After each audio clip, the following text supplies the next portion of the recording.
Everybody, welcome back to another podcast wherein we're talking about the Raptors and the league at large to some degree. I'm Samson Folk. This is the Rapcast, all that good stuff. I'm here joined by Joe Wolfond of Joey W fame, of NBA and tennis features fame for the score. Joe, how you doing, man? I'm doing well. I think we gotta drop the tennis features from the intro. Unfortunately, it hasn't. I haven't been on that beat for a little while now. Oh, Sort of came to a point where I had to dedicate my focus and attention to one thing. So maybe I'll circle back to the tennis writing one day because I did really love it. But yeah, just the NBA feature writing for now. when I used to think about tennis, I would think about you and Vivek. So now, where do I go? Yuri Nathan, like Sure. probably the best tennis writer doing it right now. I mean, Did you ever unbelievable. read David Foster Wallace's piece on Nadal and Federer? Of course, yeah. I mean, that's like the seminal piece of tennis writing, probably. Like people who don't like or watch or care about tennis, I feel like have brought that piece up to me in the past. Like everybody, I feel like knows that essay. He's got a ton of great tennis essays, even outside of that, and even in his fiction, I feel like he wrote about tennis a lot. So yeah, I've read a lot of his tennis writing, but I mean, like Louisa Thomas, who writes at the New Yorker, she is I mean, she kills everything that she writes about, but tennis especially, I would say. And yeah, Geary, who's writing for Racket Magazine and Defector now, Cool. is probably the number one source for not just like tennis information because he knows a ton about the sport, but just like able to convey that information in an unbelievably playful, fascinating way. Sure. So for anybody who wanted to know what tennis people you should be reading, this is now the spot. David Foster Wallace also, I watched an interview of his from like 2001 or 2002 that was so unbelievably prescient about the internet age and what it would do to people's brains. And basically everything stuck. There's also like a lot of really great insights about consumerism. But hey, we're here to talk about basketball. The Raptors are currently engaged in training camp. Exciting things are happening, optimistic quotes are coming out. It seems like after the downtrodden vibes of media day, it's kind of picking back up at training camp. Fans seem more optimistic, and basically what I wanted to do was kind of review what's being said about the team with what we actually expect to happen. And now I know some people will think that's maybe a bit arrogant, but the example I'll give is something like Danny Green. The reason why my name on the screen is the new Ted Lasso is because Danny Green said that Nick Nurse has a little bit of Ted Lasso in him. Daniel House, I believe, said Nick Nurse isn't a two stars dribble and shoot the ball type of coach. He gets and makes sure that everyone is selfless and they play selfless basketball. For anybody who remembers, the large motivator of the Raptors offense was Fred and Pascal last year. And a lot of people um, theorized that members of the Raptors team didn't like how they were being used, didn't like that it was just, a two-person offense, at least in their mind, right? And they didn't like how Nick Nurse was coaching. And yet he goes over there, and the quotes are that he plays selfless basketball. They play this perfect style, and that's kind of how it happens. When Fred goes to Houston, he's the perfect leader. He's the perfect. So basically, quotes are good about your team before you start playing. And the Raptors are saying they're going to do everything better offensively. And I do want to ask you, like, what is your sniff test on the amount of change you expect to have coming? Yeah, I mean, what are they supposed to say? Like, Sure. yeah, our offense is going to be trash, but it's fine. We'll find other ways to be decent. Like, I mean, it would be great if they were willing to be that honest and self-reflective about the situation they're in. But it's, yeah, I mean, like the quotes, like the honeymoon period, whenever something major changes, is always like go back and look at the Indiana Pacers quotes about Nate Bjorkgren, like the first couple weeks of his He's a season coaching genius. there. He's the Yeah. best guy ever. Yeah. Um, so in terms of what we can probably expect to change, I mean, it's funny because the Raptors the last couple years I mean, so like 2 years ago, and then for the first 2/3 of last season before they trade for Yak. And I know you know this because you've written about it, but they were one of the lowest pick and roll volume teams in the league. Then they get Pirtle, and suddenly it's like it makes sense for them to run a lot of pick and roll. They become a very pick and roll oriented offense around Fred and Jakob. And now they're back to being a team that I don't think it's going to make sense for them to run a lot of pick and roll.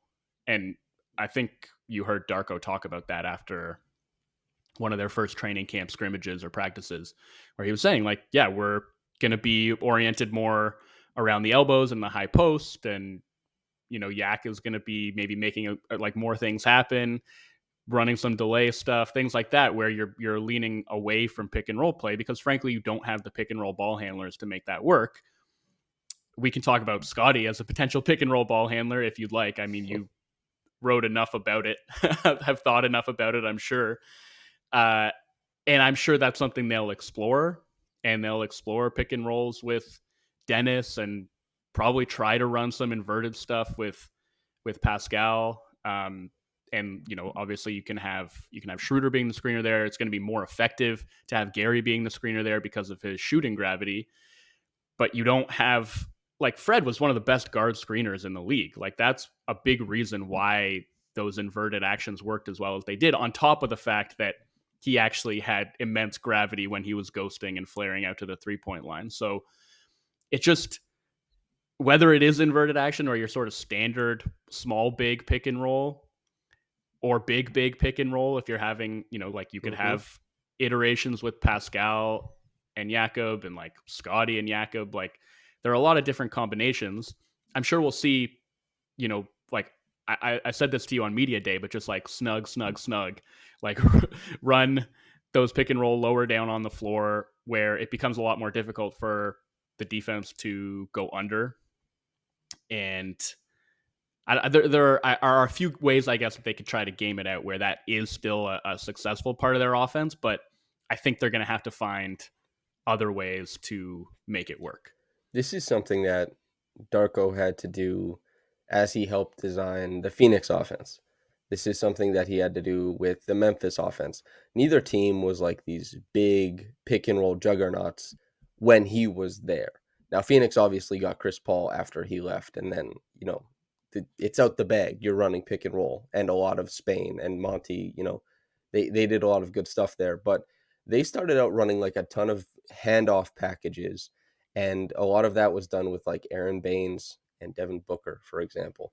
And it was a really interesting approach. And I wonder, like, the high post stuff, it doesn't seem that intuitive, because when we think of high post actions, 0.5 basketball, the first thing that should come to people's minds is probably the Golden State Warriors and a lot of split action and stuff like that. And the Raptors, there's been a few games, I told you this at Media Day as well, but when they run split action, typically teams just drop out of it and you're kind of left to your own devices above the break. And the bad teams are the ones that played high and pressured the ball. And you let Pascal Siakam back cut against the guy who's like 6'6", and Pascal is lithe and malleable and bendable to go get the ball and finish if he's being led to the rim with a pass from a 7'1", pass in. That stuff is like easy, but most teams will drop out of it, which can turn it just is a reset then, right? And how do you make it so that, like, if you're running a split action even if you pair it with Gary and Pascal, it's like, how do you balance the floor otherwise then? Because if you put Scottie in the corner, the guy, it's not necessarily a pick and roll tag, but you're just going to come crowd the paint. It's a weak side zone, sure, or even a strong side zone, but you're going to muck up the actions. You're going to make it hard to do these things. And I wonder how hard the Raptors are going to have to work to get shots in the back end of the shot clock, because there's going to be early work. They're going to push a lot in transition. They're going to push in pseudo transition. But I wonder how much of it is like, we're running a high post action with Jakob, and that means that Scottie and Pascal are running the split action so that we can put Gary and OG in the corners. And then when the team drops out of it, we have Pascal and Scottie not go straight from like a split action, but they start running like a staggered screen for Gary coming out of the corner. And you just have to work all these machinations into trying to like flip the floor, get guys to go under and then screen them under. And it's like the action up front is never the action. It's always to set up for what comes after the action. And it's like you just have to work really hard to get to the advantage. Whereas we're just coming from, like a 3 or 2 month stretch of basketball where the advantage was inherent. It was like the pick and roll.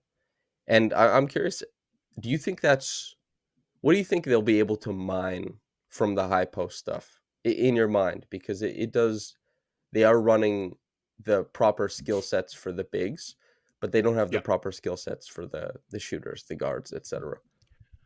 I think it's got to be like a lot of slips, honestly, because what you're going to be seeing when you're running, whether it's splits, whether it's pick and roll, like I think the fundamental question that the offense is going to have to face is how are you beating switches?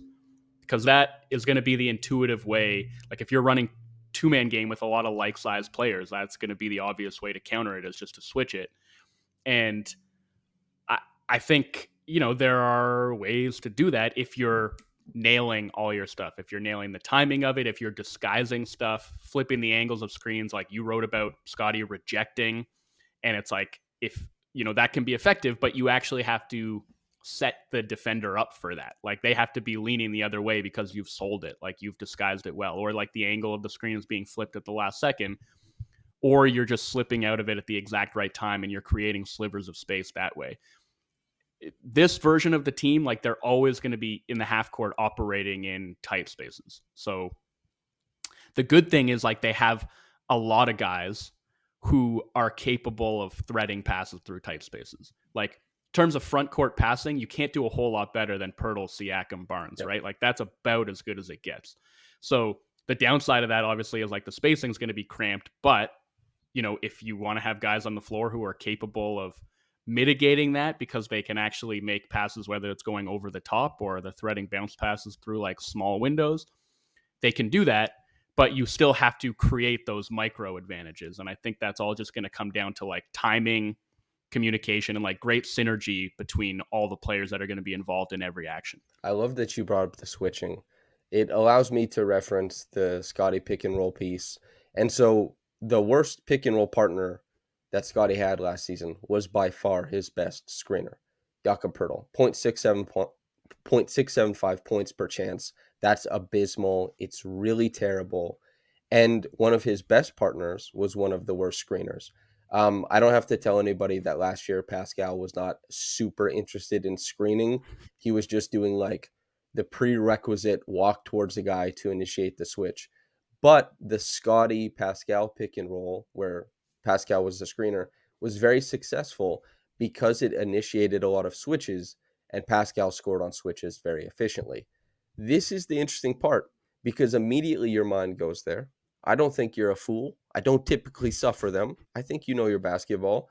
This team points towards a style of basketball. You can say 0.5. Jakob can come in and say all of the tenets of the offense were changed and all this kind of stuff. But if the advantage on the floor is a mismatch, then how do you not go towards that? And I want to illustrate this by everybody seemed super interested in like 0.5 basketball because they were watching slow, ugly basketball last season. And most coaches say 0.5 for what it's worth. But Yeah. this was, I just want to illustrate a point here. Maybe I'm belaboring something, but I'll say the quote I got from an NBA team scout about guarding Scottie in the pick and roll. So, quote, you just switch or you go under, either is fine. You don't worry much. If he ISOs on the switch, hopefully it's not a small on him. If it's a wing or a big, he's going to turn his back to the basket and bang around, and that's slow, and you can track that. He can score like that, but it's manageable. Off ball, just make sure you don't get back cut because he doesn't miss those passes. For the most part, though, we can just switch and he'll reset the offense. And so, end quote, by the way.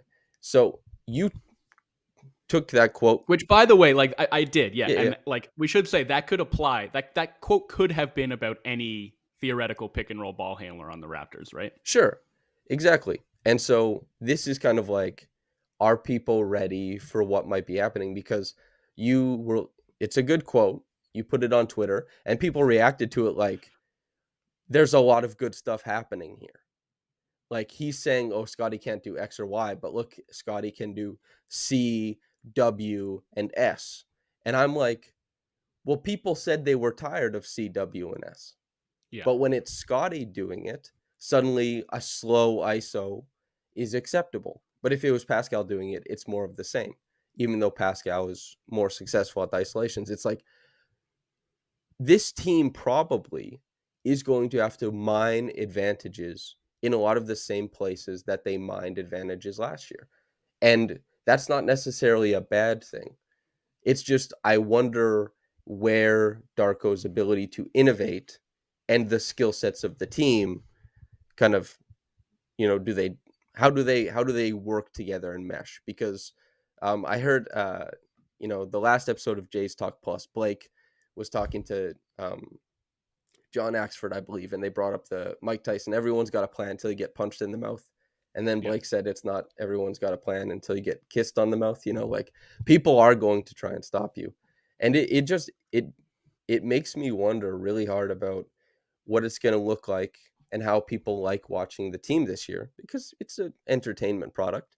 And is just the switch of Scottie getting more possessions in a kind of slow offense that is mismatch hunting enough to sate people's, lust for change, if that makes sense.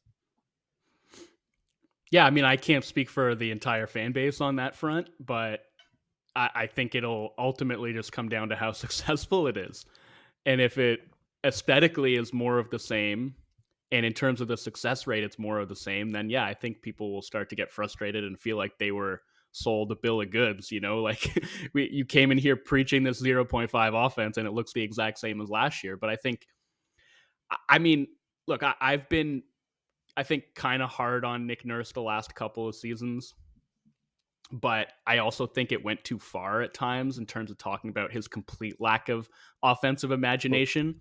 Like they were trying stuff, and a lot of their possessions ground down into isolation or bully ball because of all the things that we're talking about, because of the ways that defenses were able to react to the actions that they tried to run to gain advantages. And ultimately, the best advantage they could create was like, oh, okay, it's like Pascal against a slightly smaller or slightly slower defender trying to create something out of nothing late in the clock.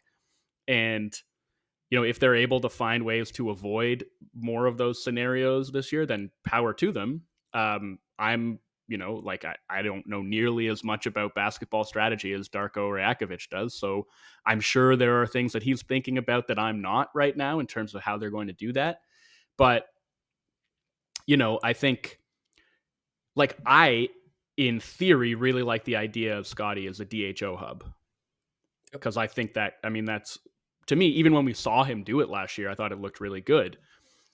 But that is so contingent on the roster context. Like, just look at Domantas Sabonis and the difference between what he looked like in Indiana versus what he looked like in Sacramento. Like, there's a reason that he was an all NBAer for the first time in his career last season. And there's a good reason why suddenly things didn't work so well in the playoffs. And it had so much to do with the guys who are orbiting him. And like I had Caitlin Cooper on my podcast a few weeks back, and like I asked that question to her. I was like, "Did you see?" I mean, she's probably watched more Sabonis than anybody. I was like, "Did you see anything different from him last season, or was it really just about the roster context?" And she was like, "It was just about the roster context." And so, this team, I don't think has the weapons to optimize Scottie as that type of DHO hub. They don't have the movement shooting. There's not like, even if you're thinking about, okay, so there's do the shooters around him have enough gravity so that, say, his defender can't lay back 10 or 15 feet? Like they have to play up on him because of the threat of a shooter coming off of the handoff. Does a shooter have enough gravity where on those handoffs he can actually draw two to the ball, and then Scottie's got a short roll opportunity out of that? Or the defender's trying to jump it, and then you have the opportunity for those keeper plays.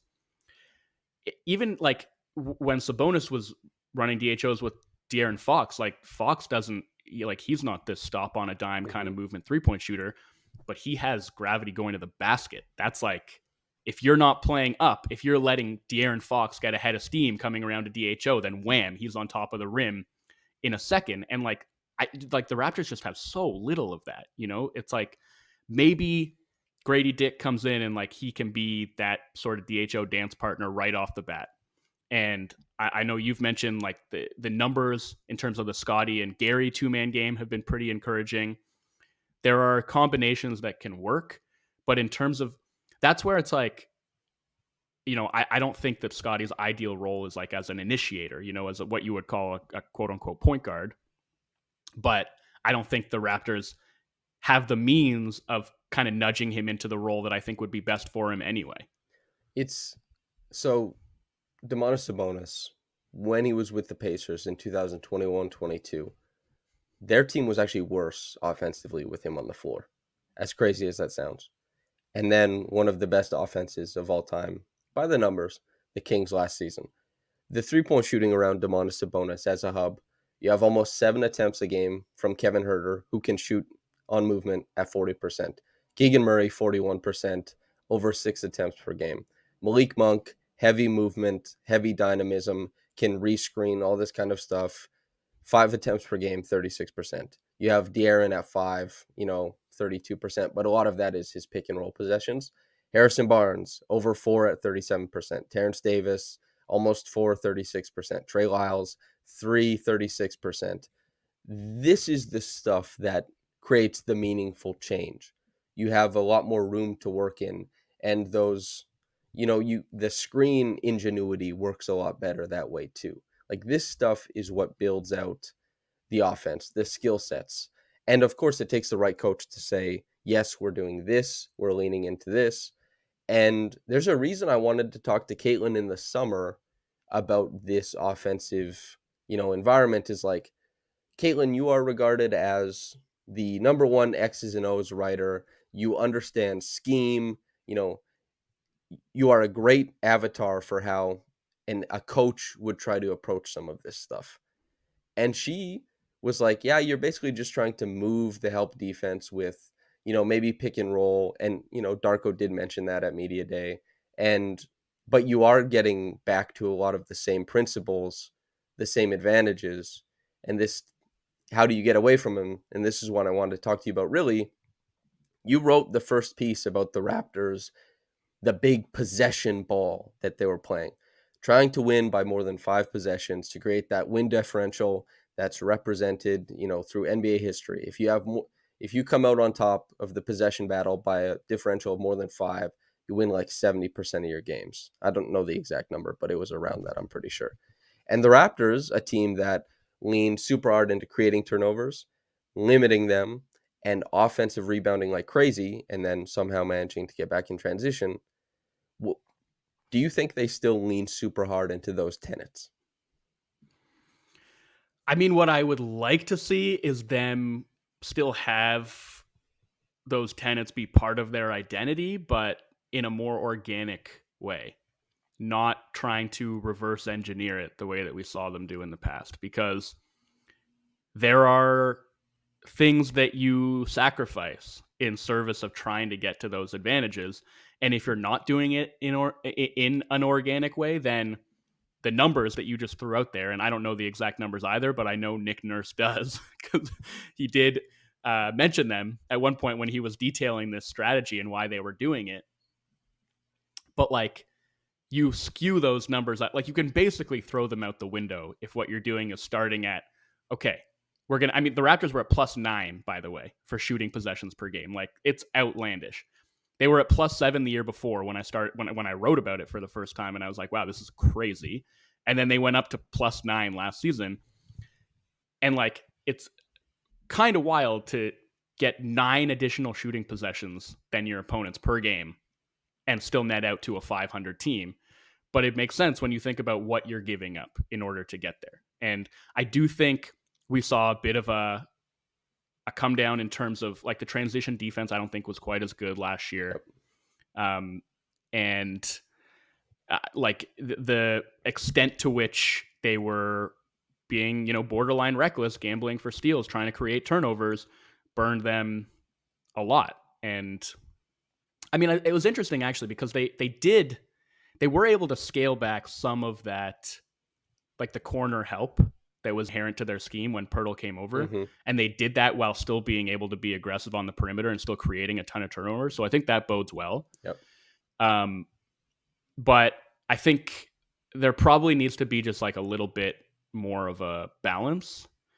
I do think, forcing turnovers is still going to be a big part of their identity and has to be because Hmm. they need the transition offense. That's going to remain the case. I think with the offensive rebounding, I mean, part of that, and we talked about this early on when we first started seeing this crazy possession differential, is like that was the one part of it that I could actually see as being like an organic process was like they didn't have the above the break spacing to really scare teams anyway. So kind of being less focused on above the break spacing and just like having more people below the break able to crash, closer to the rim, things like that. It's like you are almost able to turn that limitation into a strength. And I think that, for the most part, is still going to be the case. And I think they'll just generally have a lot of big bodies on the floor who are going to be inside the arc, and that's going to be conducive to keeping possessions alive. Um, but it's like also what are you doing with those extra possessions? I think I don't have the numbers in front of me now, but I remember looking at it midway through last season. And it was like they were the worst team in the league at executing after offensive rebounds. We typically think of those as being ultra efficient possessions, mainly because a lot of them are just sort of like tap backs or putbacks, but Yep. like um, they just like weren't doing a good enough job, I don't think, of converting those extra possessions into points. And so you're seeing this great big number where it's like, wow, that's a huge possession differential. But, a lot of the time it was like, one guy is sort of like tapping it back on the glass, like trying to get his own miss back up and in 3, 4, 5 times. And you still come up with an empty possession. So I think just because of the roster construction, it almost has to still be part of what they do. I asked Darko about that at Media Day, and he kind of acknowledged that it would still be a focus. But I think, I think especially defensively, there just needs to be a little bit more intention behind how they're defending, not like stuff that they're doing in service of like manufacturing this gargantuan possession differential, like uh I feel like that tilted a little bit out of whack last season. And it was also the second year they were doing it. So there were probably bound to be some diminishing returns. Like teams had a year's worth of tape on them doing all these Yep. things and figured out ways to exploit it. There's this thing that they do that I'm rewatching all of Scottie's possessions, right? And this thing keeps happening. And a Scottie possession can end with a Scottie shot. It can end with a turnover. It can end with, the ball going to somebody else and you see what happens the rest of the play. But the thing is that the Raptors, a lot of the times, especially with Scottie or Pascal, they'll get into the short mid range area and the shot will go up. And as they get closer, the rest of the forwards all creep in. Like the spacing is not what they're going for. Everybody creeps in, and more so than like any other team. And they do it differently than Memphis does it, because Memphis achieves a lot of the same things as the Raptors, but they do it differently. The shot goes up, and Scottie is better at hunting it than Pascal is for what's worth. But the shot goes up, and Scottie immediately plants into 2 feet and is like leaping towards the rim. And Chris Boucher came in and he's leaping towards the rim. And Precious Achua is there and he's leaping towards his rim. And there's like 3 guys tapping the ball up, trying to slap it out.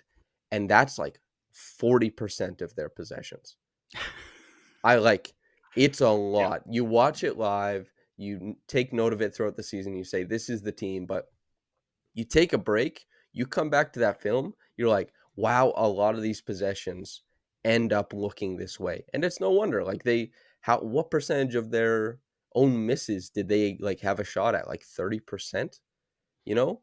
That's a 3 out of 10. That's a lot. And that's only including the ones they corral. the ones that they like go after and it's the volleyball tapping around and you're just waiting for the ball to fall into somebody's hands, it's like 50% of the Raptors misses end up being like this brutish battle under the rim. And it's no wonder that the transition defense waxed and waned. That's very tough to keep up. It is, however, an advantage. Like there's no doubt that was an advantage for them. And Yeah. those are the things that I think coaching can help buy-in is like, Scottie, when I talked to him at the end of season media availability, he was like, "Oh, I need to run and work on my cardio." I was pretty surprised that he was had a consistent answer over the course of like 5 months. He came back and said, "I worked on my cardio." I was like, "Wow, that wasn't lip service." Usually it's lip service at the end of the season. Like players don't really know yet. They haven't got their plans necessarily. Even half of them were saying like, "We haven't talked about it yet necessarily." But I was like, "Okay." But being able to press the glass and get back in transition, it's possible they might be able to kind of reignite that ethic under a new coach with more buy-in. That would be really great because they have to be able to defend in these, more conservative schemes. They have to be able to get into their base defense so that they can maximize, turnovers and run out and create transition. And I know this podcast is quite, it's pessimistic about the offense, but I still think the Raptors are going to beat their over under. I think they'll challenge for the back end. And if they are a very good team, like they go north of like 43 wins even, um, that I think what they're doing is like a massive success to work around the lack of spacing. I just don't know how it's going to happen. And I know everybody tells me like Darko will make it happen. I like Darko. I think Darko will be able to make some things happen. But I've talked to some coaches, I've talked to some scouts, I've talked to some players. Like this stuff, you can't just make it appear. There are skill sets, there's the defensive response or lack thereof, and I just can't wait to see it. And I don't know how far they move away from what it was, but they can't completely abandon some of the things that brought them here. And therein lies like this is a team that's selling renewal. This is a team that's selling like a rebrand, and as they should be. You said at the top of the podcast, what are they supposed to say? But I really am interested in like the rubber meets the road aspect. Yeah, I am interested in it, but I wish that it didn't have to be this way. Sure. Like 2 years ago when we first saw it, it was novel, it was innovative, and it kind of blew my mind. And I frankly marveled at the ingenuity of they have all these limitations and they're finding these very creative ways to work around them. It's super impressive. It's fascinating to watch. I also remember being on this very podcast and saying, like, this is great, but if you want to take steps forward as a franchise, this can't be the feature. It can't just be you are finding creative ways to work around your very obvious flaws. Like, you've got to address those flaws and turn these other things you are doing into like additive ancillary strengths, not like the main thing that you're having to do all the time because it's so arduous. Like all of this, even just like you talking about the offense and like how they were going to be able to get to the small advantages that they were going to need to create. Like even just hearing you talk about it made me tired. Like it's so much work. And at a certain point, I think they're going to have to figure out. And I don't want to put like so much pressure on this season. It's not like they don't have to figure it out right now. I think that's the point. But eventually, they're going to have to find a way to make this easier on themselves. I personally thought Dame Lillard was the way to do that, but you know that ship has sailed. We're moving on, and so this is what we have: is like this, the interesting mechanics of all of this to watch for and to see how it's going to work. I couldn't But I couldn't believe the way Dame was discussed, by the way.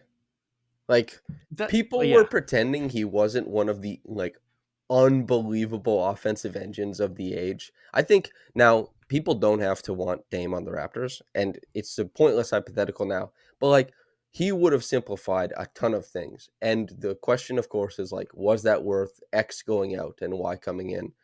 But I just thought people being like, oh, he's paid too much, he's 32, like all this kind of stuff. I'm like, what the hell are you guys talking about? This guy just went for 32 points per game. And I know scoring is inflated, but this guy, if you put him in the pick and roll with Jakob, if this guy's working off of Scottie and Pascal, if whoever is going out the door, it's like, damn, that would have been crazy. But people talked about him like he's like over the hill, which I didn't understand. Last year was his best offensive season and one of the best offensive seasons ever. So, yeah, I mean, I would have liked to have seen him on the Raptors. I think he would have made a lot of this make a lot more sense, tied a lot of the pieces together in a pretty tidy way. But again, that ship has sailed. I've talked about it enough. I don't need to keep going down that road. But I do think it's interesting what you say about, they're selling this renewal. They're talking about how they're turning the page. And that was the thing that really struck me on media day, because I think a lot of the awkward tension around the semantics of it, where it's like, well, last year we were selfish. This year there's going to be no selfishness. Trust me. And then Pascal finds himself up there on the dais having to defend himself, like, saying, I don't have a selfish bone in my body. When really, I don't think anyone was actually saying that. I just No. think what it came down to was the brass had to be up there saying this year is going to be different, and had to find a way to say that without necessarily pointing to tangible things on the court, because the makeup of the team and the limitations of the team are very similar, if not even more dramatic, because Fred is out the door. Well, they also Because on are a aware team of the yeah, conception of the team that they can play into. yeah. But like I guess what I mean is like, and I said this on my podcast a couple days ago, but it's like, if Masai had gone up there and been 100% honest about what went wrong last season, and I'm not saying that like the vibe in the locker room didn't have something to do with it, but I've always been of the mind that like winning begets good vibes more than good vibes beget winning. And so the problem was that like the team wasn't really constructed in a way that allowed them to win a ton of games. But if he'd gone up there and acknowledged that, then I think that would have been like, I would have left a lot of people shrugging their shoulders, because they would have been asking, why is it going to be different Well, there's this also year? a significant incongruity if everyone thinks like they go up there, and that's why, afterwards I said selfishness is a buzzword at this press conference. I don't think there's anything. I understand why people thought, particularly in the answer to my question, his response was sloppy. And I don't think it insinuated would mean that he meant to do it, but it just like it grouped Pascal in with the word selfish, because I was very pointed and like, I'm not talking about Fred, because he responded to my first question was like, you're talking about Fred. I'm like, I'm not talking about Fred. I'm talking about this being it's odd to not see an extension offered. And then selfishness comes up right away in response to that, right? About Pascal specifically.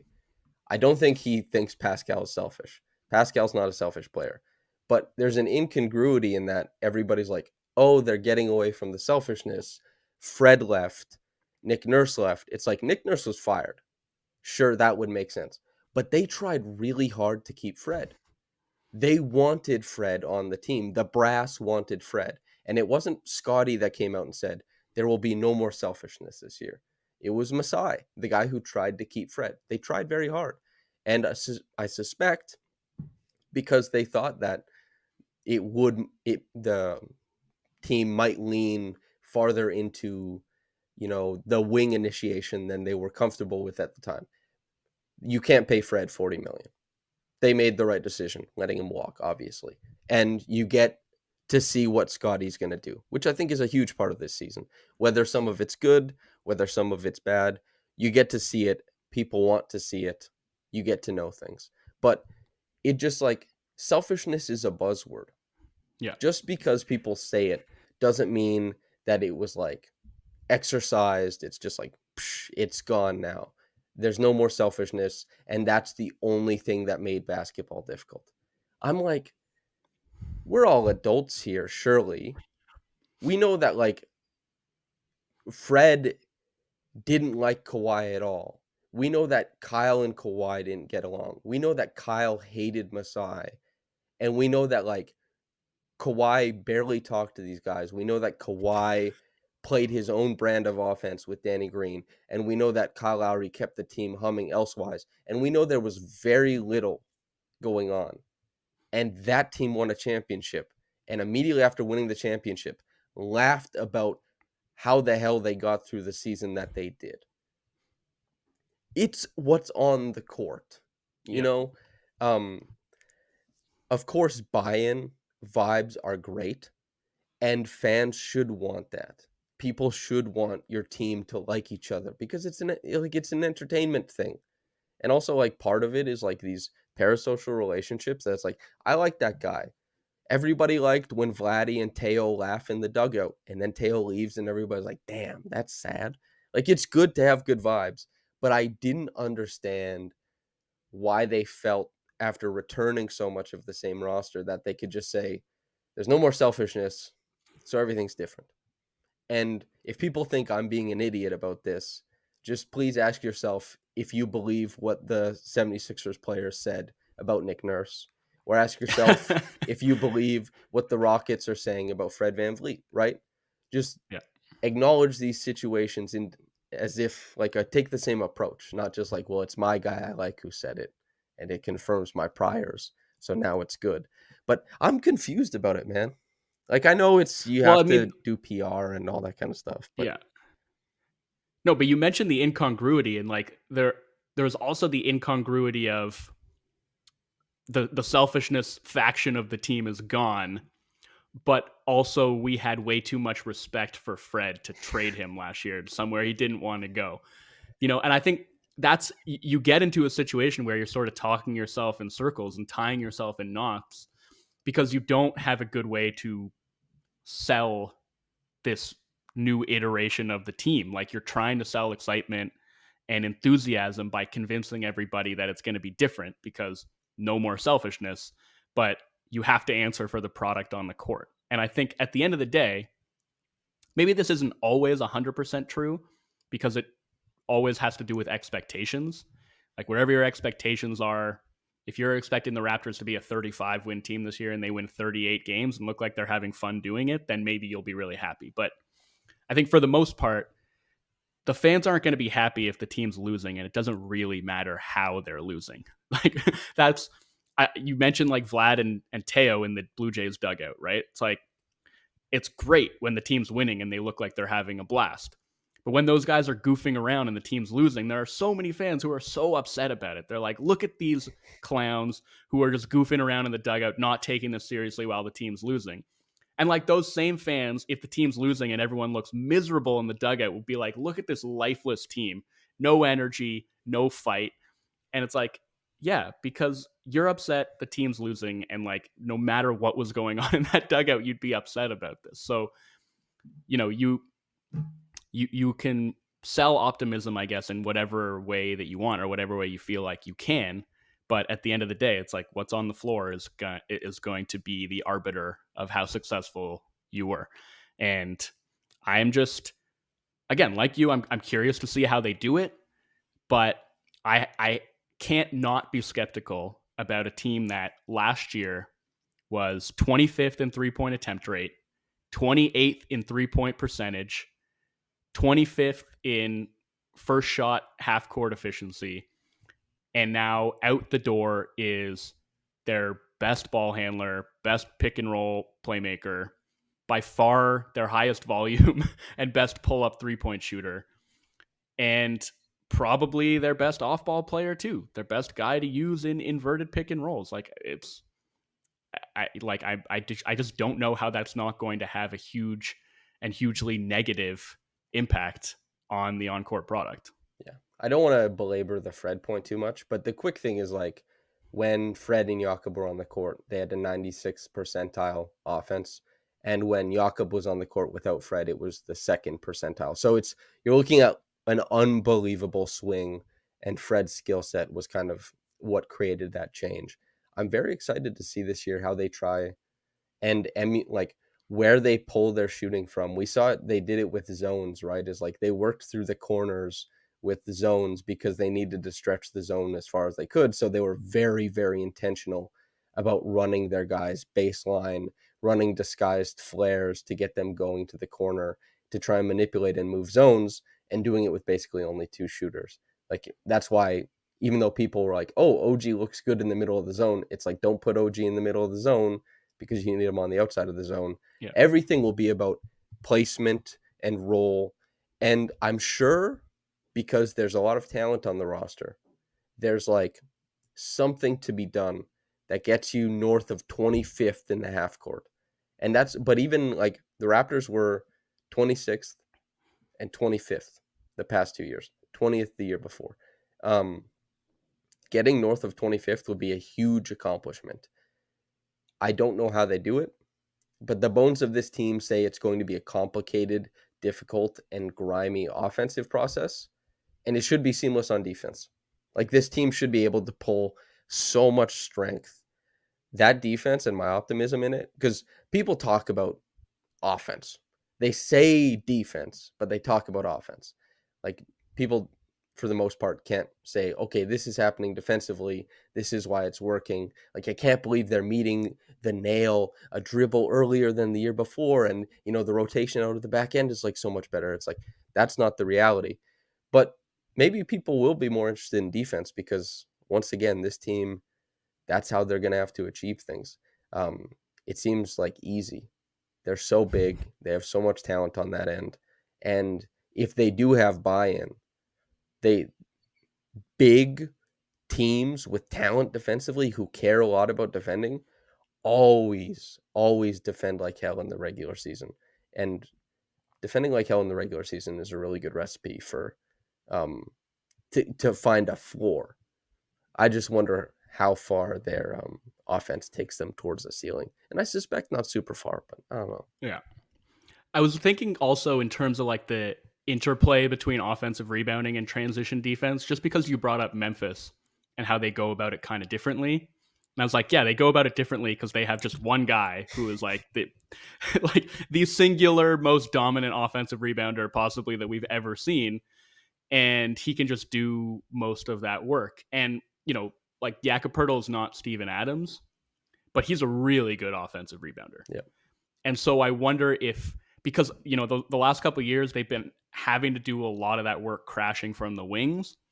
And maybe with Poeltl there to just do a lot of the heavy lifting on the offensive glass, you can scale back the wing crashing and commit a little bit more to transition defense in that way without totally sacrificing your identity as a team that bludgeons the offensive glass, Yeah. That could be part of it. But yeah, I do think, look, we saw him coming in, transform their defense last year. And that is what gives me a lot of optimism that they can be really, really strong at that end this season. And, you're hearing Darko come in and talk about wanting to protect the paint and limit corner threes. And the Raptors did do a much better job of limiting corner threes once Poeltl got there last year. So I think that should be pretty workable. Yeah. What do you think about Scottie on defense? I feel like so much of the play, like with him this offseason, has been talking about like what his offensive development is going to have to look like. But I don't know. He's been a disappointment defensively, right, to this point in Yeah. his career. I know it's still super early, so maybe disappointment's the wrong word to use, but I don't like disappointment because I don't care about the wrong pre-draft takes. Because the scouts I talked to didn't tell me to look for that. uh-huh. They were like they're like the 1 through 5 stuff. What do you mean? Whoever says that isn't watching. Or the thing I always say is like you're guarding De'Aaron Fox, not the Gardner Webb's lead point guard, like something like that, right? It's a lot of guys can in a flash step out on a college guard, especially with a smaller floor where the help is way closer, and it's just things move slower. None of the scouts I talked to said that, and people could go listen to the podcast that came out right after. But nobody said that Scottie was going to be a dominant defender on ball. They said like a lot of the stuff lied in his ability to like read what the offense was doing, track it as an off-ball guy, and be available and help. And that is something that I think has waxed and waned for Scottie. It's not something that's been super consistent, but Yeah. it's something that he clearly has a talent for. And for the second season in a row, he won his defensive minutes. And the Raptors did only come in at what, like 16th defensively last season, 12th.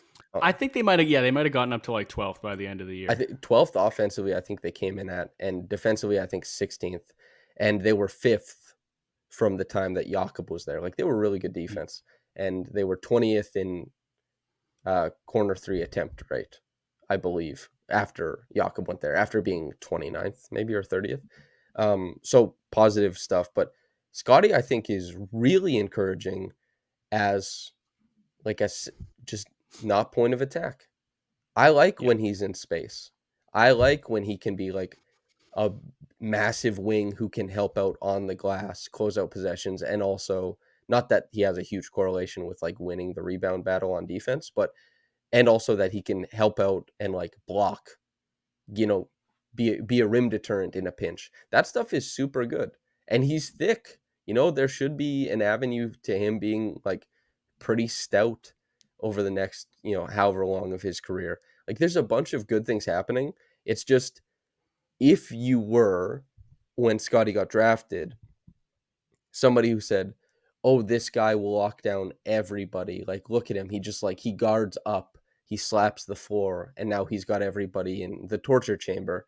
And then if you were the person after his rookie season who said, "This is an offensive star," it was like, so you didn't watch him in college defensively. That's how you came to that idea. And then if you thought he was an offensive star, you didn't see in his rookie season that like a ton of those points came from offensive rebounds, transition, and broken plays. And you don't just hand that guy the keys. And the reason why I watched all of his pick and roll possessions was to see like what do the keys look like? And it wasn't very good. That doesn't mean Scottie isn't like going to make an all-star game. That doesn't mean, good things aren't coming for him and he's worthy to build around. It's just like people have been saying things about his game and just wish casting on him instead of just talking about what he's good at. Because people don't like saying, "Oh, he's the best offensive rebounder in his class, and it's incredible that that's coming from a wing." Why isn't that cool to talk about? Or the fact that, like, the reason why I tracked every single one of his passes is like he is one of the most uniquely gifted passers in the world. He delivers passes of the highest value. But who wants to talk about passes that don't become assists? It's like, Yeah. and also we talked about his really encouraging, 2 week stretch as like a DHO hub. And, there's a reason that the sixth most efficient handoff pairing is the Gary plus Scottie thing, is because like Scottie has a knack for it. But these things aren't as exciting as saying like he's Giannis or like LeBron is a big initiator, so Scottie can be. It's like you can wish cast, but Yeah. there's also real parts of his game that are exciting and good.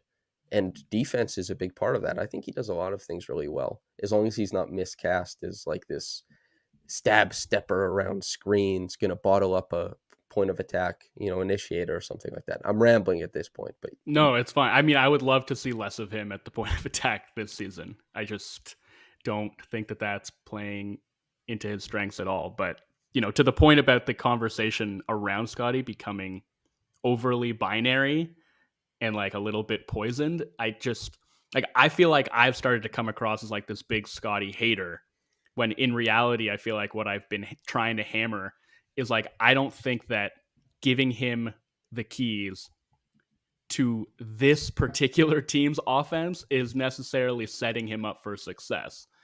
And to some people that comes across as being heretical, but like that's kind of how I feel. I would love to be proven wrong about that. there's Like I really would, but there's an interesting thing here that I want to ask you about. So when I was asked this by Steph No and Larry Golden when we were talking about the Bulls, the offensive context for Scottie to thrive. And I thought about it and I said, well, you know, Siakam was put in a terrible context too, and it made for some really unique progressions in his game. Like he's one of the best passers in the front court, not because not because he was playing with Kyle Lowry, but because he wasn't. Because he was like working out of a phone booth all the time. And he's really fantastic at keeping a live dribble with guys, a secondary defender attacking it, and then initiating his switch again. And he is just phenomenal dragging guys and kind of shifting the defense in the middle of the court and feeling comfortable in the most cramped areas. That's really cool, and that doesn't happen if the team isn't, in a terrible place offensively. But here's the thing. He develops that part of his game, and then they ask him if he can fit into this other type of offense because he's been playing, isolation basketball that was they at their behest. They're saying, well, Yeah. we have to score points. And he's saying, well, I'll work out of a phone booth and see what I can do. And now, and even like when Mike wasn't bad about it, but he said like, well, Pascal plays like his way. And he and I on the outside looking in episode of the Wizards, I was like, I don't think he does. I think Pascal, as far as guys who play a lot of isolation, is one of the few players who has shown like an overt willingness, not only to do it game to game, to like switch out of the isolation stuff, but a guy who has a very clear track record of succeeding with a minuscule touch time and just completely dominating with his motion off ball. And yet you make him develop this way, and then you tell him like, this is slow, bad basketball. We need to see if you can do it otherwise. It's like, well, I hope you don't make Scottie do the same thing. But the truth is, Scottie, most of his points in the half court come from an offensive rebound, or they come from him getting in isolation, throwing his butt into a defender, and kind of Yeah. wiggling into space and seeing if he can hit a push shot. If people are saying like this is not the way to play basketball, then the context could create a lot of unique skills for Scottie. But if the Raptors are just gonna say like this isn't good, this is how we want to play at the end of it, then it's not fair to him either, I guess. No, and I don't think it will go that way. Like, Yeah. this is where we just go into messaging and how that's what a lot of that media day was really about at the end of the day. Is like, I would imagine that in his heart of hearts, Darko recognizes that maybe he's not going to be able to implement all of his offensive principles in exactly the way that he would like to with this roster. I'm sure if you gave him true serum that he would cop to that. I'm sure he still welcomes the challenge of trying. Like I think that like he shows, I think, genuine enthusiasm and excitement about the prospect of coaching this team and trying to get the best out of it. But yeah, there are certain concessions that are going to have to be made. And I also, like, even though I recognized that it was mostly just messaging, I bristled a little bit about, like, I don't even know if you want to say that it was heat that Pascal was taking in some of those media day pressers, but like, the idea that he was part of the problem and not the solution with the way the team played offense the last couple of years. Like, I think he would have been perfectly happy to be part of a free flowing offense where the touches he was getting were like more on the move against a tilted defense, like able to, extend advantages rather than constantly having to create them. But he was just doing what was necessary. Like, he was salvaging broken possessions and possessions that went nowhere because there was nobody else on the team that could do it. And I think, you know, I don't necessarily think that was like how he wanted to play basketball. It was like him recognizing that that's what the team needed out of him. It, So, yeah. it is tough, and like that's what being vague, that it begets. If you're vague, people start assigning, and that's why like in this conversation we're trying to not listen to too much of it, right? Like, don't swim through the vague aspect of it and say, I wonder what this means. It's like, if you keep saying selfishness, selfishness, selfishness, who was your number one usage player last year? Like, you should be more intentional about the way you speak, probably. And the fact that Pascal's name didn't really get brought up without being asked about, like the best player, like an all NBA player on the team, wasn't just offered up in a complimentary fashion. It was like, I guess that surprises me a little bit. It doesn't necessarily mean anything bad. It was just like, I wonder why that didn't happen, because other players were brought up. Like Darko brings up Jakob Pertl if you ask him about what he ate that morning. Like, Yeah. why wouldn't other things happen that way? Those are curiosities, but curiosities are very tough to dive into and derive meaning from. It's kind of Yeah. And I mean, how can I take anything away from all of that other than Darko was not hired to coach a team with Pascal Siakam on it. Like when you see and hear stuff like the Raptors are holding off on offering Siakam an extension, haven't even talked about it apparently this offseason Not apparently. because they want to see how he fits in the offensive system of the coach they just hired. Like, if they had been planning for Pascal to be part of that team, those conversations would have happened already. They would have talked about how Pascal was going to fit in the offense, in Darko's mind, and they would have broached the topic of an extension by now. They just would have. So that's the only conclusion that I am left with here is like that he wasn't really part of the plans, and now they're left kind of having to try and figure it out because before hiring Darko and apparently making all these plans with Pascal not part of them, didn't do enough of their due diligence to recognize what was actually going to be out there for him on the trade market and haven't been able to get a sufficient return. And now they're sort of stuck in this awkward in between. It's certainly awkward, I think. And so if anybody wants my, opinion, I do think, and I think that the Raptors tried to trade Pascal to Cleveland. Like after the Tampa season, I think that happened. I think that teams have been talking about Pascal. The Raptors have talked about Pascal a few times over the past few years, and I think that like there was plenty of interest to play around with Atlanta. Like there were players they wanted, of course. They had Kobe Buffkin twice, for the draft workouts, for example. Adrian Griffin, there's a reason he was brought up like and talked about. Um, he's been talked about. Like of course he has. And I just hope we don't do like smile tracking or whatever. Like Pascal is playing basketball with guys he's known for a long time. When he's on the court, he's going to smile and have fun. That doesn't mean that like everything is perfect. Player like just imagine yourself in your own life if something's not going well. Are you incapable of smiling? And then imagine that you're somebody who gets filmed. Like you're going to be caught smiling, all this kind of stuff. I just hope I don't want to do too much body language stuff. It's Yeah. not conducive. I don't think it's a tough place to be. Who knows? If they haven't talked about the extension yet, I don't think that they will sign the extension. But and Michael Grange was on the Raptors show like 2 weeks ago, and he said that he thinks Pascal and his team would jump at an extension if it was given to him. And I guess we'll see.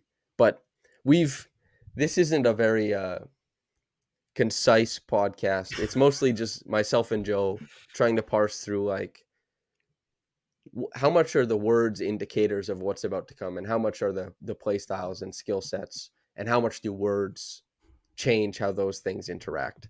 I'm very interested to see. But I'll leave by saying I think that the Raptors will be better than a lot of people think this year, but maybe not better than a lot of the fan base thinks. Although I've seen very, very polarized opinions. Like I see people who say just like 50, like they're winning 50 games. And I see people who say like they don't clear 30. Mm-hmm. I don't think either of those things happens. Like I wouldn't that's a think big so. spread. Yeah. I mean, unless they like get off to a not great start, they decide it's just time to bite the bullet. They trade Pascal, then I can see them not clearing 30. But if they're just going through the season with the roster they have now and no significant injuries, yeah, I think they'll land somewhere between 30 and 50. Wouldn't it be funny if they got off to a bad start and then they traded Pascal and then Masai was like, there's no more selfishness on this team. Oh man. What a word. It must have gotten said between media and media and Masai. And this is Masai. This is his fault because he's the one who said selfishness at the trade deadline.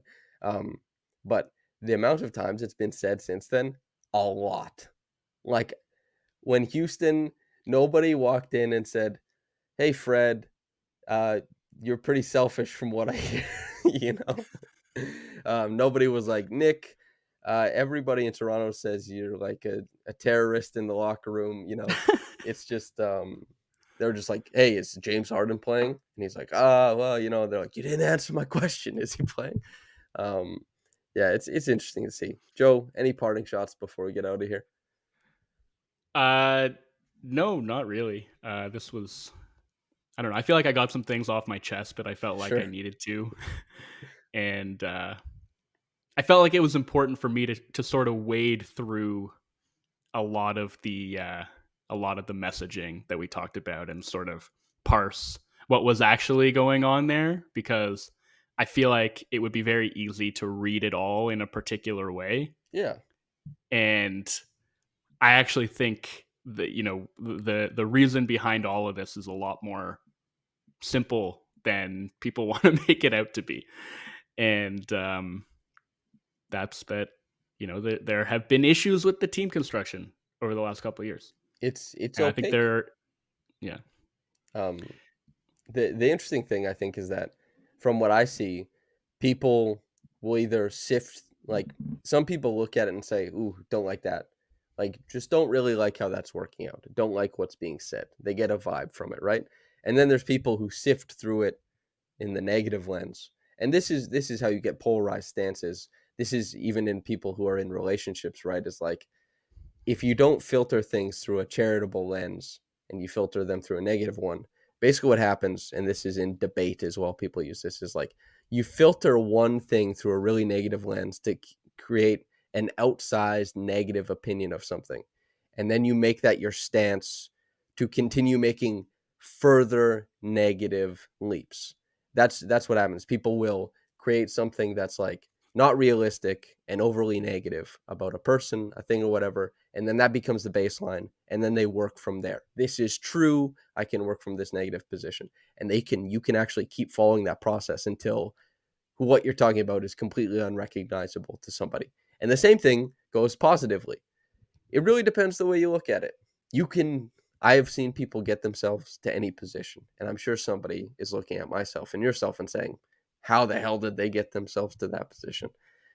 The polarity is what makes it interesting, I suppose. Joe, thanks for joining on to wade through all the muck, I suppose.